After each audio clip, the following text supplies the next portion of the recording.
Steph Curry wasn't just a name in American basketball, he was a revolution. The boy that many considered too small for the NBA transformed himself into the greatest three-point shooter in history. On the courts of the Golden State Warriors, Curry reshaped the modern game with his extraordinary vision and impossible shots that defied physics and expectations. But for those who followed his career closely, one gesture had become as characteristic as his accurate shots. After each important basket, Curry pointed to the sky.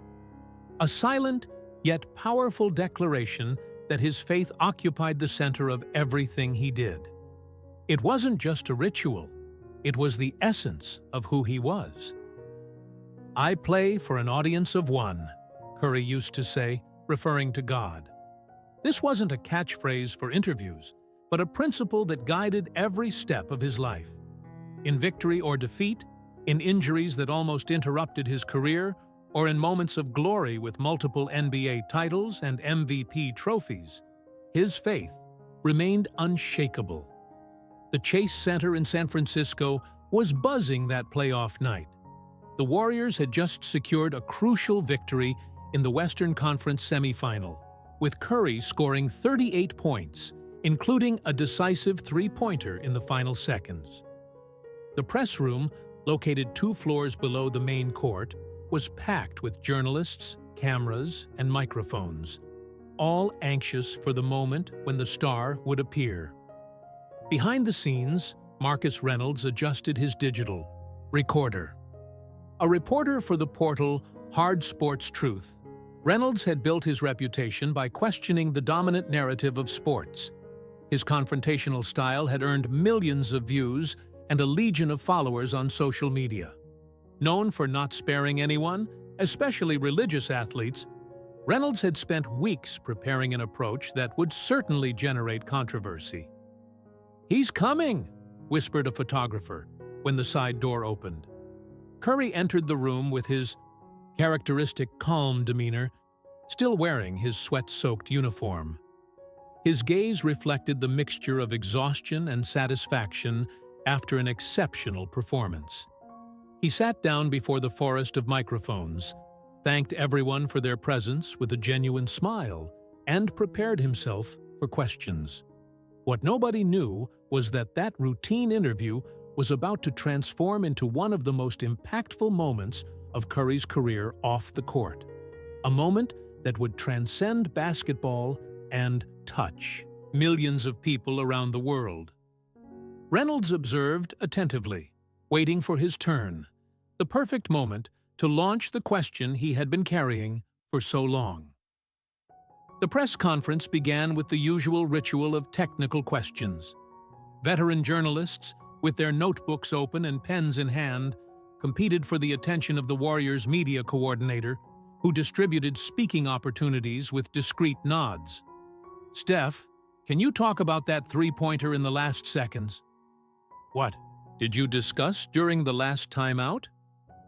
"How are you feeling about the next game in the series?" Curry answered each question with the same attention and humility that made him beloved by the press. He explained tactical details, gave credit to teammates and the coaching staff, occasionally smiling as he recalled decisive plays. The light from the reflectors highlighted droplets of sweat still present on his forehead, witnesses to the physical effort from minutes ago. From the third row, Marcus Reynolds observed attentively, calculating the right moment. His heart was beating faster than normal. He knew he was about to create a viral moment. When the flow of questions about the game began to diminish, he raised his hand with determination. The media coordinator, recognizing the reporter, hesitated briefly before nodding in his direction. "Marcus Reynolds, Hard Sports Truth," he introduced himself, adjusting in his chair as all eyes turned to him. There was an almost imperceptible smile at the corner of his lips.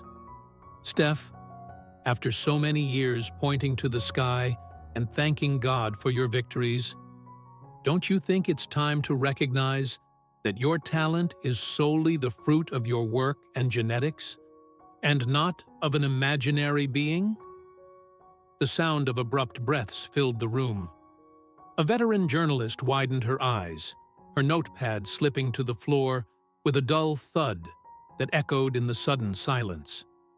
Camera flashes froze Curry's expression, which went from surprise to serene contemplation in a matter of seconds. The Warriors' press officer immediately leaned toward the microphone. "Let's move to the next question, please. Let's keep the focus on today's game." But Curry, with a gentle hand gesture, interrupted the intervention. "It's all right," he said calmly to the officer before turning his gaze to Reynolds. "I'll answer that question." The silence that followed was almost tangible. Cameras adjusted their focus. Reporters leaned forward, and Reynolds himself, who expected a defensive or irritated reaction, seemed momentarily disconcerted by Curry's tranquility.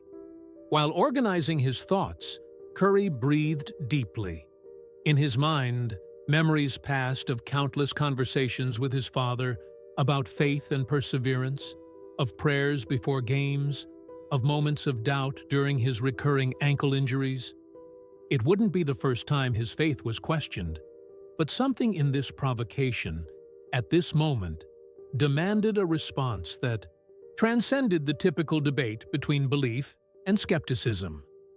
Time seemed to slow down as everyone in the room waited. Curry looked directly at Reynolds, not with anger, but with a serenity that seemed incongruous with the tension of the moment. "You know, that's an interesting question," Curry began, his voice firm but gentle. "Many people see this gesture of pointing to the sky and think I'm saying that God helped me make that specific shot or win that particular game. But it's not quite like that." Curry adjusted himself in his chair, leaning slightly forward. "When I was 19 years old, I suffered my first serious ankle injury. The doctors said it could be chronic, that perhaps I would never play at the same level. I was at the beginning of my career, carrying the weight of my father's name, and suddenly, everything seemed uncertain. An absolute silence took over the room. Even Reynolds seemed absorbed by the account. In those moments of doubt, my faith didn't give me a new ankle. It gave me purpose to do the rehabilitation, day after day, when nobody was watching. It gave me perspective to understand that basketball is what I do, not who I am." Curry paused, taking a sip of water. "I worked obsessively to improve my shot. I spent countless hours in the gym when others were sleeping. I studied the game. I adapted my style. None of this was magic or miracle. It was hard work. But the purpose behind that work, the strength in difficult moments, the gratitude I feel for each opportunity that comes from my faith." The room remained still, cameras capturing every word.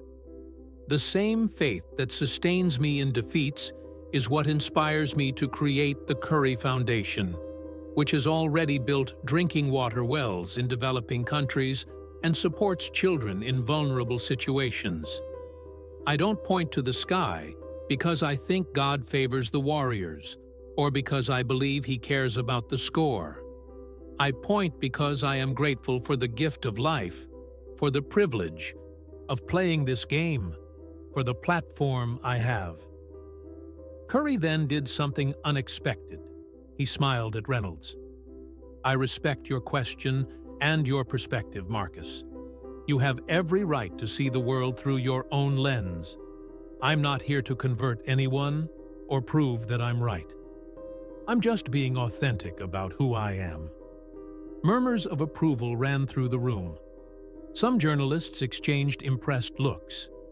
Reynolds, who expected to destabilize Curry, found himself visibly disarmed by the measured and respectful response. "Basketball unites people of all beliefs and backgrounds," continued Curry. "We can disagree about many things and still share the love for the game. Perhaps that's the most important lesson." As Curry finished, a journalist from the back was already tweeting excerpts of the response. In a matter of minutes, the video would begin its viral journey through social networks.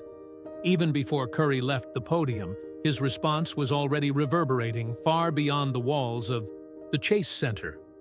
Clips of the interview exploded on social media, accompanied by hashtags like John Curry Wisdom and John Faith and Respect. Sports analysts interrupted regular programming to discuss not a three-point shot, but a life lesson. "We just witnessed something more important than basketball," declared Shannon Sharpe during his broadcast.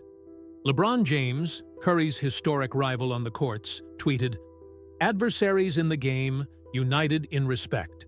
A Steph Curry 30 showing how it's done." Religious. Leaders from various denominations praised the way Curry defended his faith without demonizing those who thought differently. Meanwhile, Marcus Reynolds sat alone in the empty arena parking lot, looking at his cell phone screen. What had been planned as his viral moment was indeed going viral, but not in the way he had imagined. In the comments of his latest post, thousands criticized his approach, while others, surprisingly, praised Curry for not responding to hostility with hostility. His phone vibrated. A text message from an unknown number. "Still around? Would like to talk. Steph."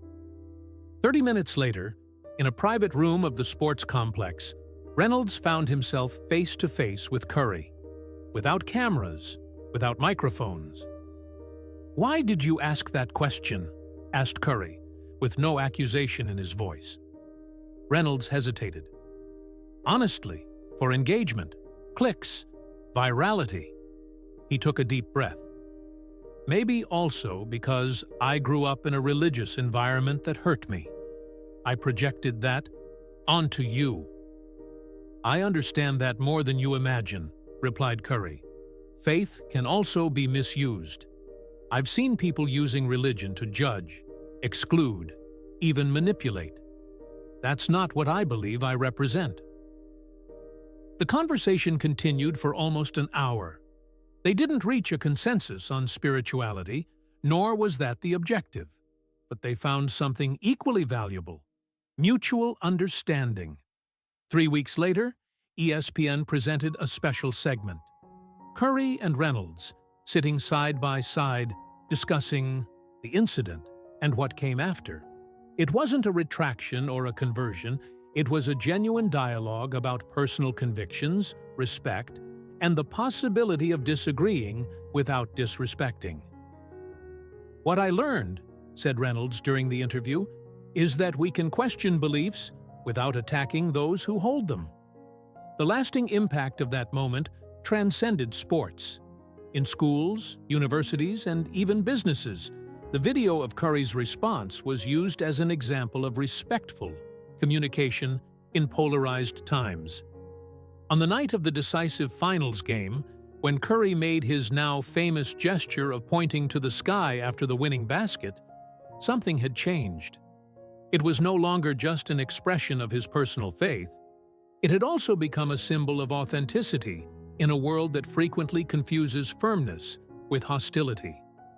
Among the thousands celebrating in the stands, a camera caught Marcus Reynolds, no longer an antagonist, but a respectful observer of an athlete who, beyond changing basketball with his shots, was helping to change the way we talk about our deepest differences.